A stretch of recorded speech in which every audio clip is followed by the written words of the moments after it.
Бидний сэжиглэж байсан тэр хүн мануухайн золиос болсон уу? Алуурчнаас камурдагчид хаягдсан тэр бэлэг ямар учиртай вэ? Эдгээр таануудын ард нутгах аимшигт үнэн одоо л эхэлж байна. Мануухайн жинхэнэ төрхийг харахад бэлэн үү? Сайн мэцхан үзэгчдээ Scarecrow цувралынхаа 5 дугаар ангийг хүлээн авна уу?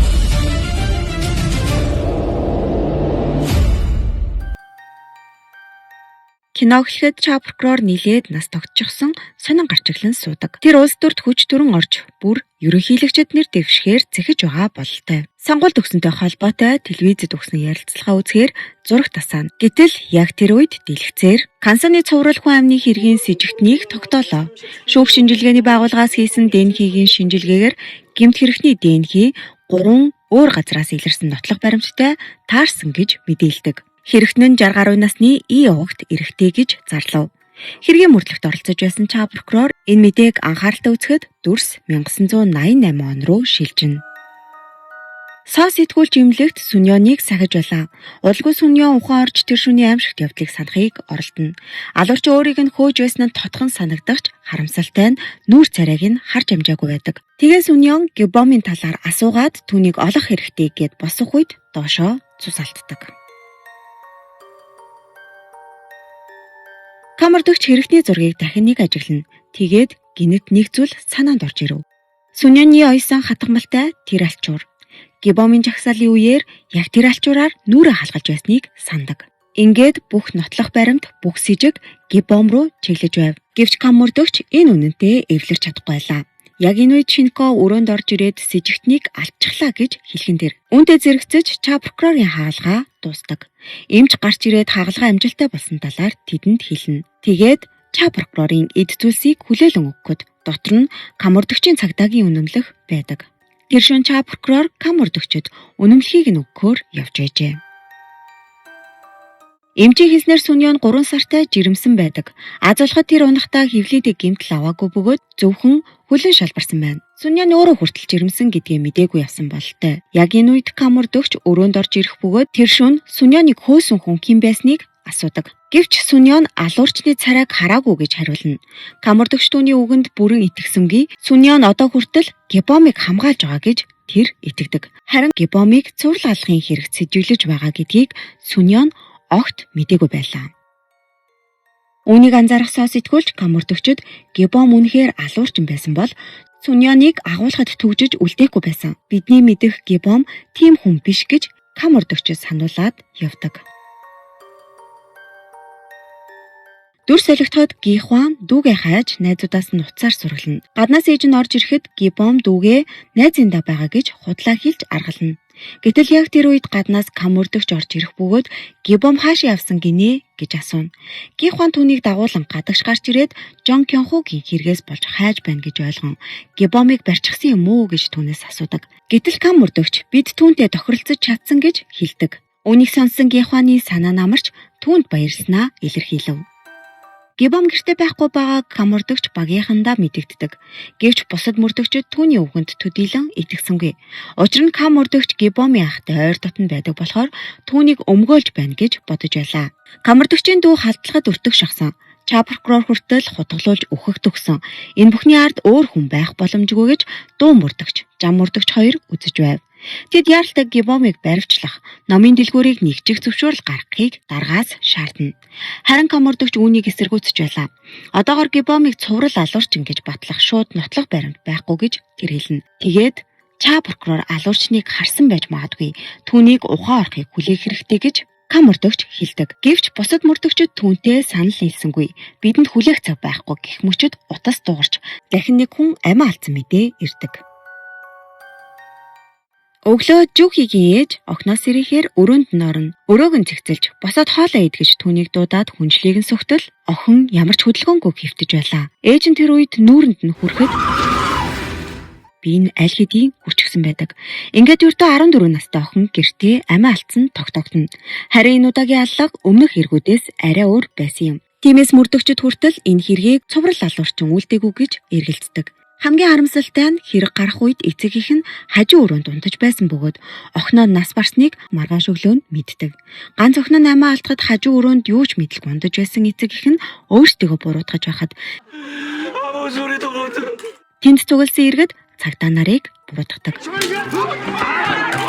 Ард иргэдийн хувьд буруутна нь алуурчин төдийгүй түүнийг барьж чадаагүй цагдаа нар байлаа. Удалгүй чаа прокурор ухаан ордог. Эмч нар түүний биеийн байдал тогтворжиж аюултай үеийг давсныг хэлэхэд тэр хамгийн түрүүнд хэрэгтний талаар асууна. Гэвч хэрэгтнийг одоо хүртэл барьж чадаагүйгийг харамсалтай хариу сонсдог. Гэтэл удалгүй тэрнээс ч дор мэдээд түүнийг хүлээж байлаа. Чаа прокурорыг ухаангүй байх хугацаанд Кансонд нөхцөл байдал бүрч хурцдсан байдаг. Энд дахин нэг хүн амны хэрэг гарч үүний улмаас Кансоны цагдаагийн газрын удирдлагууд хариуцлага хүлээж албан тушаалаасаа хүртэл чөлөөлөгдсөн байдаг. Харин тэдний оронд сүүлээс Чаа Жун-ён томилогдсон иржээ. Тэр хэвлэлийн өмнө гарч цагдаа нарт итгэх иргэдийн итгэл бараг алдагдсан энэ үед бид илүү хүчтэй мөрдлөгийн баг байгуулж цуврал алуурчныг заавал барина гэмээн мэдэгдэнэ. Удалгүй мөрдөө шалгах 3 дугаар хэсэг шинээр томилогдсон Чаа Жун-ён даргад сүүлийн хохирогч Ий Жүүхигийн хэргийн задлан шинжилгээний хариуг танилцуулна. Хохирогч хоолойгоо боолгуулан амиа алдсны дараа бэлгийн хүчирхийлэлд өртсөн байдаг. Хэргийн газраас хэрэгтнийх байж болцошгүй ус болон үрийн шингээ илэрсэн бөгөөд шинжилгээгээр бие бүлгийн цустай эрэгтэй хүнийх болох нь тогтоогддог. Харамсалтай нь үүнээс өөр тодорхой нотлох баримт цагдаа нарт олдоогүй байлаа. Гэтэл шинээр томилогдсон Чаа дарга камурдөгчөөс байр суурийг нь асууна. Энэ хэрэг цуврал алуурчны үйлдэл мөн үү гэхэд камурдөгч үгүй гэж хариулна. Яагаад гэж асуухад өмнөх хэрэгүүдээс хэтэрхий өөр байна. Энэ удаад хэрэгтэн хохирогчийг сонгохдоо эзгүй талаас биш гэрт нэвтэрсэн. Хохирогч нь дөнгөж 14 настай байсан. Мөн үйлдэлийн арга барил хэргийн дараалал бүгд зурж байна гэж тэр тайлбарлана. Гэвч дуу мөрдөгч, зам мөрдөгч хоёр үүнтэй санал нийлсэнгүй. Тэд хэрэг болсон шөнө оройн 23 цагийн үед сэжигтэн Гибомыг хохирогчийн гэрээ ойролцоох харсан гэрш байгаа талаар хэлнэ. Шинээр томилогдсон цагдаагийн дарга Чаа Жун-ён эмнэлэгтэрж Чаа прокурортой уулзна. Түүний Кансон хотод ирсэн нь өөрийнх нь хүсэл биш. Ерөнхийлөгчийн сонгуул болохоос өмнө энэ хэргийг ах トゥ хоёр хамтдаа шийдээсэй гэж хүссэн аавын хүсэл байсан гэж хэлдэг. Гэтэл намайг үнэхээр дүүгээ гэж хүлээн зөвшөөрөх гэж байгаа юм уу гэж асуудаг. Ахын тэгэлгүй ах уу? Бид хоёр нэг эцгийн хүүхдүүд шүү дээ хэмээн Чаа Жун-ён инээмсэглэнэ. Гэвч тэр инээмсэглэлээс халуун дулаан зүйл огт мэдрэгдсэнгүй. Дүрс өнгөрсөн лөө шилжинэ. Сурагч насны Чаа Ши-ён шалгалтаар 2 дугаар байр эзэлснийхэн төлөө аавдаа зодуулж идэг. Түүнийг өрөөнөөс гарч ирэхэд Чаа Жун-ён аавын үгийг эсэргүүцэх хэрэггүй. Үгүй бол энэ гэр бүлээс чи хасагдсан шүү гэж айлгадаг. Тэгээд чи өөрийгөө арай аавын ганц бутаж хүүхэд гэж бодоогүй бидтэй хэмээн түүнээр даажигнана. Энэ удаа Чаа прокурорын өрөөнд камурдөгч орж ирээд хэрэгтний царайг харсан уу гэж асууна. Тэр харж чадаагүй гэдгийг хэлээд одоо хүртэл Гибомыг хэрэгтэн гэж тогтоож чадаагүй юм уу гэж түүнээс эргүүлэн асуудаг. Камурдөгч нотлох баримтуудыг харахад Гибом хамгийн хүчтэй сэжигтэн болсныг энд хүлээн зөвшөөрдөг. Хэсэг чимээгүй байснаа камурдөгч Сүньоныг аварч өгсөнд баярлаа гэхэн тэр. Харин Чаа прокурор чамд ч Сүньонд ч хийсэн бүхэндээ уучлал хүсэж байна гэж хэлнэ. Энэ бол камурдөгчийн олон жил сонсхийг хүлээсэн яг тэр үг байлаа. Гихван дүүгээ сургалан Гибомын найз Сугманы гэрт очдог. Гэтэл сүүлийн үед Гибом тэднийд харагдаагүй гэж Сугманы ихч хэлнэ. Харин Сугман гэртээ харахаар автобуснаас буух гэж байх яг тэр үед автобусны буудлын дээр зогсох Гихваныг олж харна. Тэгээд түүнээс цухтаадаг. Учир нь тэр шөнө Сугман өөрийн нүдээр Гибомыг 2 мөрдөгч баривчлан авч явахыг харсан байдаг. Дараа нь дуу мөрдөгч, зам мөрдөгч хоёр түүн дээр ирж энэ талаар хинт ч хэлж болохгүй гэж түүнийг дарамтлаад явжээ. Сэжигтнүүдэд хүч хэрэглэж хэлс хэрэгт гүтгэхтэй гарамгаа дуу мөрдөгч, зам мөрдөгч хоёр хин нэгнийг зодож байх нь тэр. Яриач нохон гүлэг минь гэж тэд орилно. Тэдэнд тамлуулж гар хөлн хүлээстэй байгаа тэр хүн нь Гибом байдаг. Дүр солигдоход соо сэтгүүлч Сүньон хоёр Гибомын гэрт ирдэг. Сүньон Гибомоос сураг байгаа юу гэж асуухад ээж нь дургуйсан.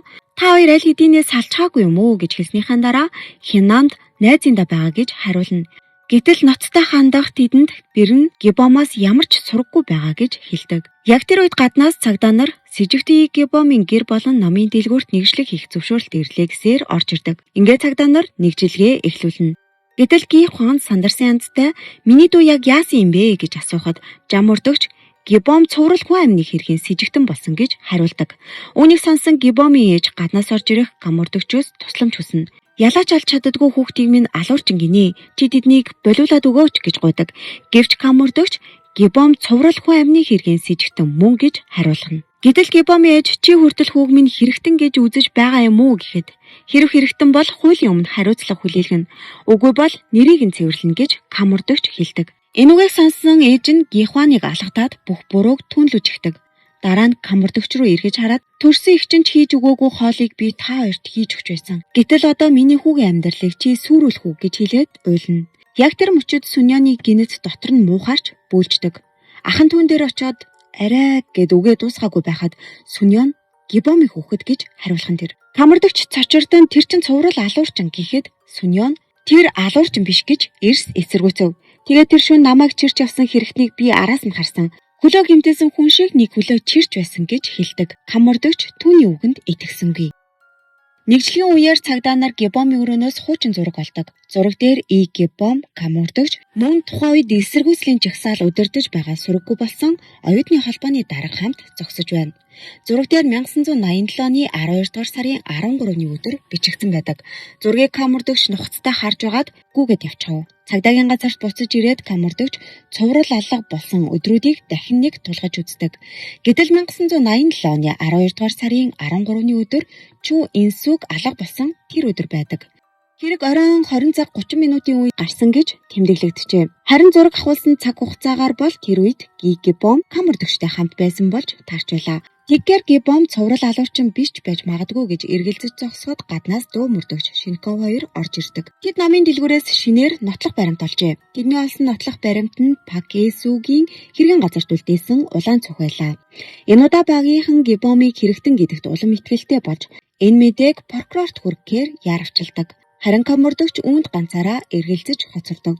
Учир нь намын дэлгүүрээс олдсон цүх Гибомыг хэрэгтэн гэдгийг батлах нотлохой байсан бол харин гэрээс нь олдсон зураг Гибомыг хэрэгт холбогдлохгүй баталгаа болж байлаа. Гам өрдөгч эргэлцээр. Яг тэр үед Ги Хуан гаднаас амьсгаад орж ирдэг. Манай Гибомыг яагаад алуурчин гэд байгаа юм бэ? Тэгээд хизэнээс Гибомыг чи сэжиглэж хэлсэн юм бэ гэж асуудаг. Гэтэл гам өрдөгч намын дэлгүүрээс гэрчийн эд зүйл олцсон. Хохирогч Ю Жоннын Ким Минжа хоёр хамгийн сүүлд танаа дэлгүүрт байсан. Хэрэгтэн Гибомын алчуураар нүрээ халахалсан байсан. Ийм байхад би өөр хэнийг сэжиглэх юм бэ гэж Ги Хуанд ууралдаг. Хэрвээ Гибом биш бол сэжигтэн дахиад нэг байгаа. Энэ удаа хоригдол Юнүтэй офицер уулзахаар иржээ. Нөгөө хүн хайцсан бэ гэж алуурч асуухад Кантэжу профессор буцаад судалгааны ажилд орсон гэж хариулдаг. Алуурчин зэвүүцэн өнгөөр тэгэхээр надаас илүү судалгааны ажил нь чухал юм бидтэй. Үүний дараа тэр дахиж юу ч яриагүй байдаг. Аргаа барсан офицер гам өрдөгчдөр ирээд түүнийг дахиад яаж яриулахыг нь заагаад өгөөч гэж хүсдэг. Хариуд нь гам өрдөгч тэр аль хэдийн үнийг хэлэхээр шийдчихсэн байгаа гэж хариулна. Юнугийн түүнд дамжуулж өгөхийг хүссэн цаасыг гам өрдөгчд өгдөг. Тэр үнийг бэлэг гэж дамжуулсан байдаг. Цаасыг нээж үзэхэд дотор нь 12 дээр нэмэх нь 2 хүн амны хэрэг, 19 хүчингийн хэрэг, 15 оролдлого гэж бичсэн байв. Гам өрдөгчийн олсон нотлох баримтууд нэг нэгнээ үгүйсгэж түүний үнэн гэж бодсон бүхэн нь худал болох уу? Энэ бүх тоонуудын ард ямар аимшигт хэрэгүүд нууцлагдсан бол кино мань цаашаа хэрхэн үргэлжлэхийг дараагийн ангиас хамтдаа үздэцгээе. Тэр хүртэл баяртай үзэгчдээ.